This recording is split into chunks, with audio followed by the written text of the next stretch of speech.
right now, at a smaller level, in a simpler level, we're here to celebrate Hanukkah for the first night, to celebrate that story.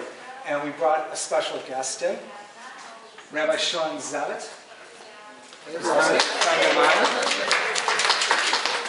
Shawn moved here a few years ago from Philadelphia and Toronto before that and some other places. Our community is very blessed to have him.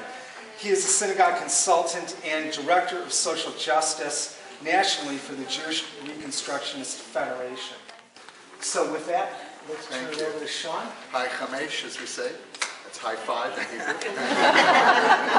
Thank you, Mark. I love learning with Mark always. And, even things that you say that, kind of might be like the general principles always have a particular flavor to them that's enlightening. So thank you for kindling things off well there.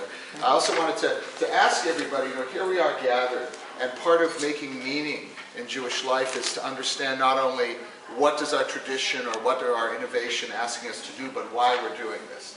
So we're beginning with this Hanukkah, right? It's not a menorah, which has 7 candelabras, but this has actually 8 and a helper zone, the shamash, down there.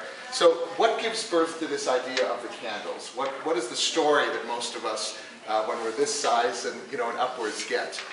Cruise of oil. The cruise of oil, okay? All right, I'm assuming you're not talking about something that's up at 20,000 feet, right? But a little bit more on the ground here. And what about that cruise of oil? Let's get somebody else since you kicked us off. The miracle that lasted for 8 days. Okay, so the context, as Mark was saying, there's political upheaval. It's as if though I would say we don't have D.C. We still exist and live in the United States, but for 2 years we did not have access to Washington in the White House, and somebody else was running everything. Mind you, it's not quite the religious icon, but if we had the temple to it, maybe it'd be a little bit more in keeping.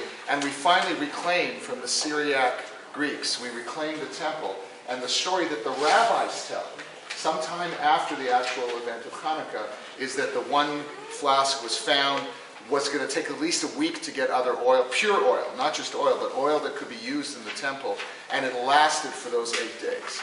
Now that's not the actual story of Hanukkah that's in the book of Maccabees, which in the interfaith sensitivities that you mentioned, we actually thank the church fathers for preserving that book. It was not preserved in the Torah or in the Jewish Bible, the Hebrew Bible. It's preserved in the Christian Bible, some of our books like the Maccabees. And there's not a mention of anything to do with oil or candles. Rather, there's the discussion that the 8-day festival of Sukkot, which would have happened earlier, was prevented from happening because we didn't have control of the temple. And when a couple months after that was celebrated in caves, in dark places, right, that theme of darkness, that we reclaimed the temple. And the book of Maccabees talked about how the flame of the temple was put out. And a flame was kept and brought and rekindled, and then the altar was reignited, and Sukkot, a delayed celebration, could be centered. And there's letters back with the Jewish community of Alexandria in Egypt. Should they do this? How we do this? So it's actually, we have the story there of political freedom, which still has the same themes.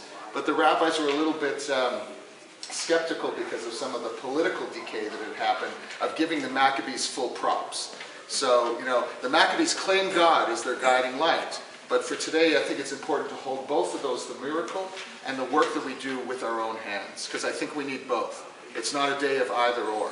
We're not sitting here waiting for God to intervene and save people in East Africa or the Middle East or in our inner cities, right? And at the same time, we want to do it because of the values and we're inspired. It's not just about human beings taking control on their own without a higher value and a higher purpose. So that's part of how we get Hanukkah. And of